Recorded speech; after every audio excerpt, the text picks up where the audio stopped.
Hey, startled me there for a minute. This White Rook 85 here, today from the basement again. I'm sure you recognize this space by now.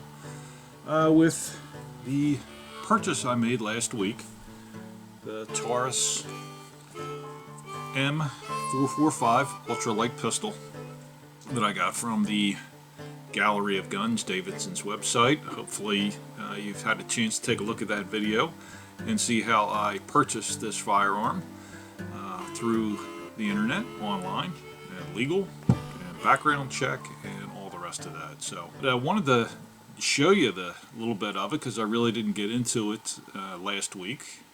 But again, this is a Taurus.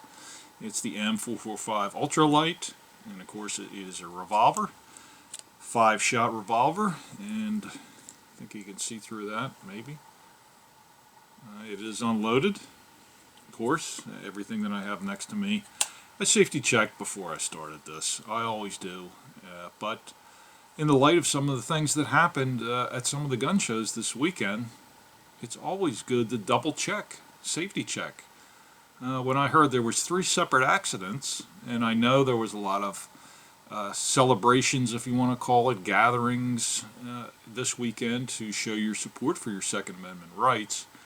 But you have to check and double check before you're bringing a firearm into a gun show or a public gathering like that. To tell you the truth, there's really no excuse for those accidents that occurred. Just a little editorial for a minute. But again, we'll just get back here to the Taurus. And again, revolver. The caliber was 44 Special. Not 44 Magnum, so of course I cannot shoot the 44 Magnums out of this. You might say, well, Rook, why'd you get a Special, and so you can't shoot Magnums? Well, I have the 41 Magnum. I don't ever want to get anything more powerful than that because I really don't need to. I may get the 357. I don't have one of those. I may get something else. But I really never thought I would jump up to the 44 Magnum.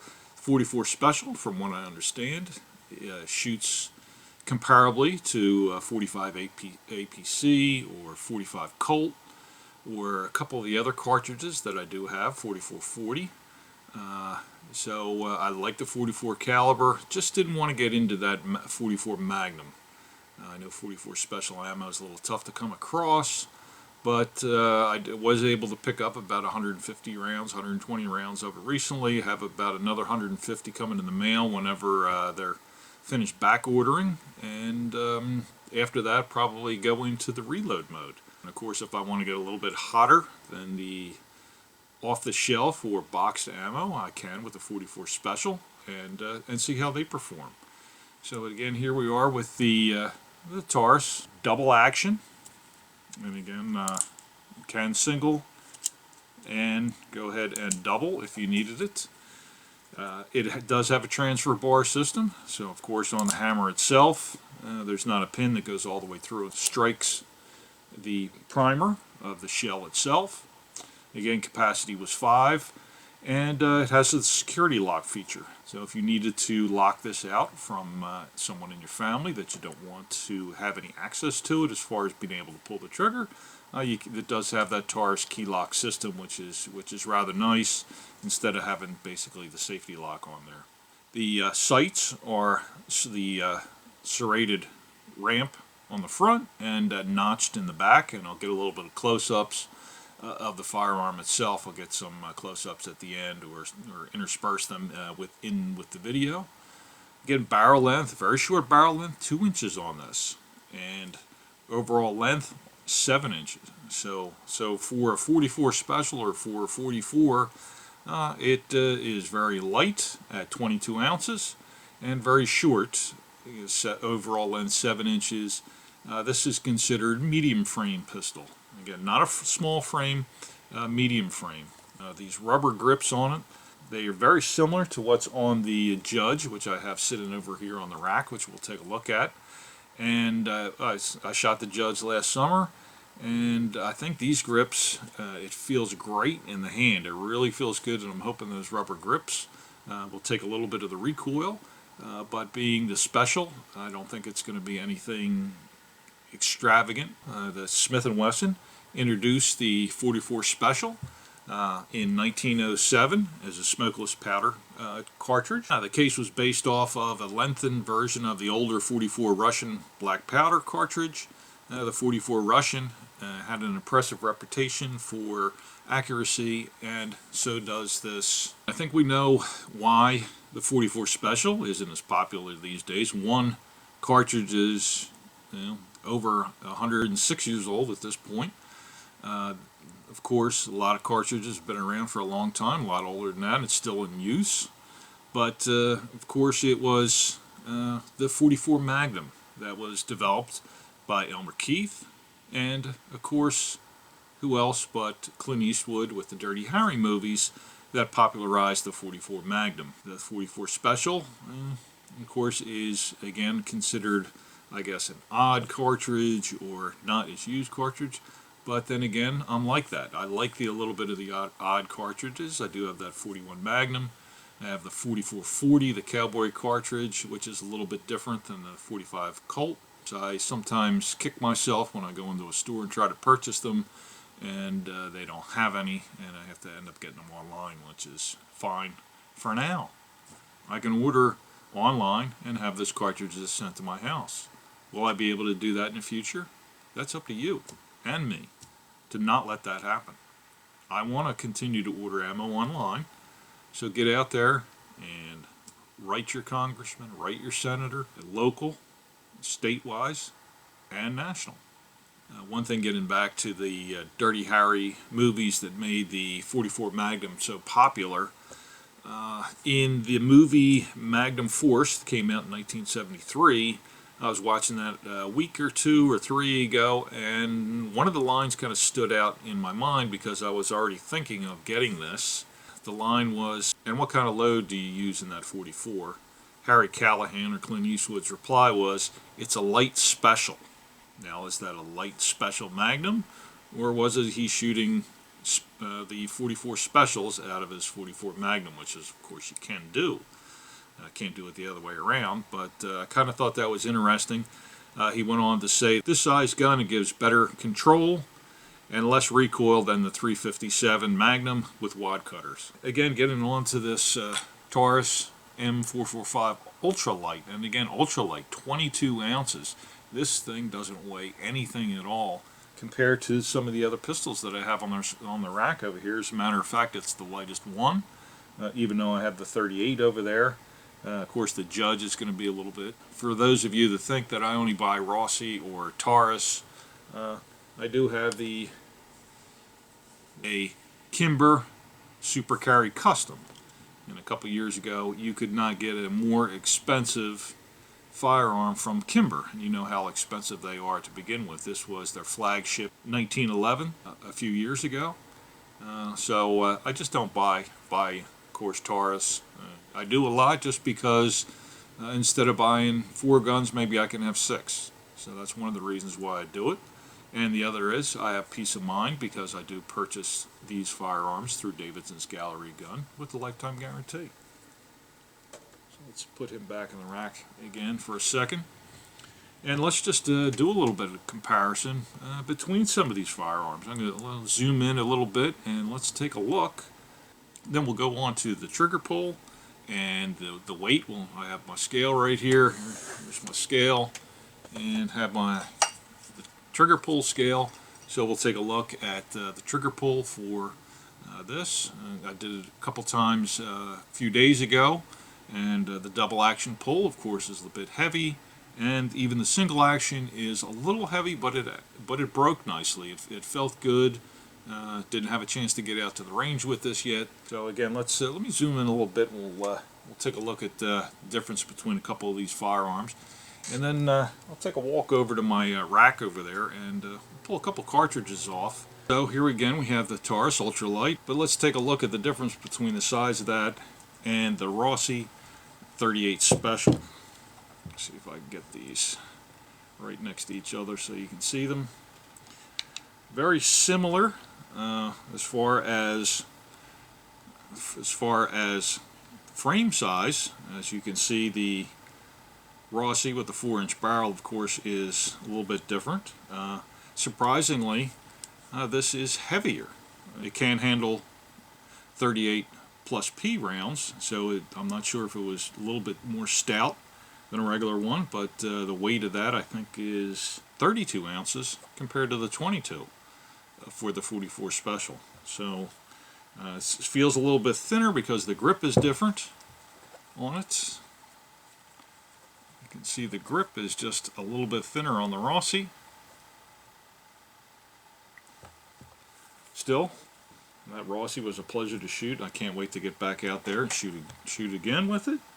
Let's take a look at the Taurus Judge, because the Taurus Judge and the Ultra Lite are very, very similar. As a matter of fact, if you put them up to here, they're about to right here, they're exactly the same. The same trigger. Hammer is exactly the same. Grip exactly the same on that. So if you're familiar with the Taurus Judge, you'd be very familiar with the M445. When I shot this last year, the grip really, I think, really made a difference in this shooting the Judge itself, and I think this grip is really going to make the difference for the 44 Special. As you can see, of course, the cylinder is quite a bit longer because of the fitting the 2.5-inch shells in there, and barrel's a little bit bigger. I think this was a 3-inch. I think this was a 3-inch barrel compared to the 2-inch. And of course, this one does have the Picatinny rail down the front if I wanted to put a flashlight or a laser on it, which I may do at some point. A little shot of the Judge and the Taurus. Let's put him back in the rack for a sec. And again, this is the Kimber Supper Carry Custom, and of course we're talking apples and oranges here, Revolver and the 1911 pistol, but as far as weight-wise, this was made for carrying, and this is still heavier than the 44 Special. Of course, the Special is going to be a little bit wider because of the cylinder itself, and of course you have the 5-inch barrel on the Kimber, but as far as weight goes, this is a very, very light. And if I'll put it on my scale over here, the Kimber unloaded without a magazine weighs a little over 29 ounces. So we are still 7 ounces lighter with this 44 Special. So I'm not a concealed carry person. I haven't gotten, I don't know if that's the right terminology to use. I haven't gotten into it yet, or I haven't explored it yet. But if I was thinking about carrying something, and I didn't want to carry the Kimber, I think this would be my next choice. It is very similar ballistically. Of course, I would only have 5 rounds to shoot in the firearm itself before I reloaded, and not the 8+1 that's in the 45. This might be something I may be interested in carrying in the future. That's another one of the reasons why I got it. Let's turn this camera around and we'll take a look on the weight and the trigger pull. Now let's take a quick look. Go ahead and put it on the scale. And we're coming out to 21.35 ounces. So it's listed at 22 and is actually under 22. So sub 22 ounce Revolver. And here's our sight picture on it. As you can see, our notch and our serrated ramp in the front. And I think I will take some sight paint and go ahead and paint a little bit of orange on the front, or maybe some glow yellow. I do have some sight paint, so I think I'm going to put some of that on there before I go ahead and take it out to the range. As you can see, let's get some nice close-ups here.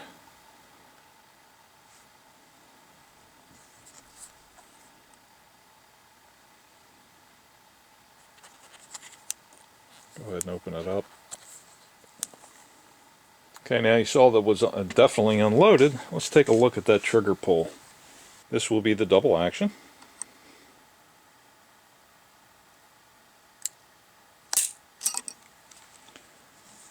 Coming in at about 11 pounds, 15 ounces. So quite heavy, as I mentioned, double action wise. Quite heavy, but you could really tell when it was going to break.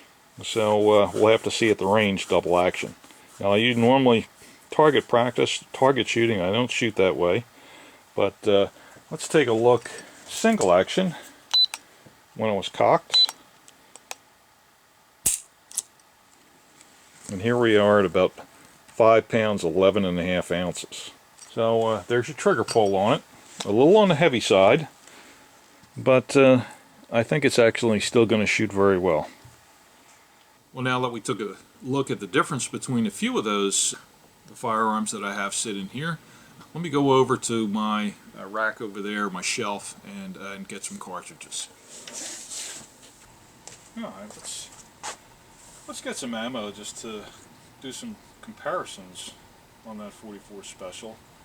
No, I'm not the reason why there isn't anything left at Walmart or any of the other gun shops you may have visited. I've had this ammo for quite some time, but I do continue to add to the stores when I can. 38 Special here, let's pull a box of that off. How about some 45? That's stacked way up, isn't it? And let's see what else we're going to put these down here. Do have a 44 Magnum that I asked one of the club members to either give me or loan me, and I appreciate that. Of course, I'll take a box of that 44 Special ammo over there. And how about 45 Colt, since it does have some similar ballistics to the 45 Colt also. What else we got here? How about the 41 Remington mag? Do I have anything left in this one? Yeah, I do. So I think we have enough. What is that? About 4 or 5 over there. I think that's enough for a comparison. I don't have any 357 Magnum. Forgot to grab one of those from Syntex 77 when we were at the club. I think that is about it. So let's go take a look at some of these cartridges. Well, here we have the 44 Magnum on the left and 44 Special on the right. The 44 Special, the cartridge that we're showing right here, these are Hornady, these critical defense, muzzle velocity 1150 feet per second, and the muzzle foot pounds would be 297. So you can see not very high, actually just a tad higher than the 38 Special and the 38 Special Plus P. And of course, compared to the 44 Mag, you're not going to come close to that as far as muzzle energy. It's actually more than twice than the 44 Special. Coming in next are 41 Magnum. And again, the reason why I don't need a 44 Magnum, because I have the 41. Let's go and bring in one of the baby cartridges, the 38 Special. And as you can see, as far as cartridge height, looks about just the same, but of course the size, the diameter of the bullet itself, of course, is going to be a lot different. And coming in now, here on the far right is the 45 Colt. As you can see, it is just about as big as all the rest of the cartridges, but the 45 Colt ammo has the muzzle velocity of about 920 feet and muzzle foot-pounds about 328. So we are just about comparable to the 44 Special cartridge. And last in is the 45 ACP ammo, which is again comparable to the 44 Special. We have our 41 Magnum next to the 44 Magnum, our 44 Special, then going to the 38 Special, the 45 Colt, and then finishing up with the 45 ACP. So quite an interesting look at some of the cartridges. And of course your granddaddy is the 44 Mag, and then that 41 Magnum coming in after that. And then really if we take those out of the equation and we come down to here, very similar ballistics on the ones that are left. The 44 Special, 38 Special, 45, and 45 ACP. If you are considering getting the Taurus M445 44 Special this week on Davidson's Gallery of Guns, the stainless steel version of this is on sale, and of course there is still plenty of these available.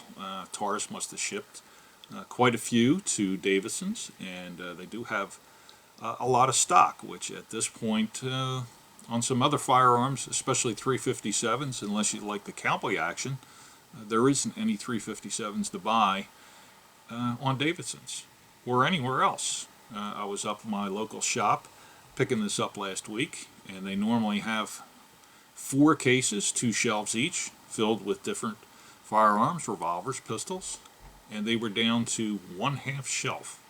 That's all they had left. So just a little bit if you're thinking about this, and again, I know it's 44 Special.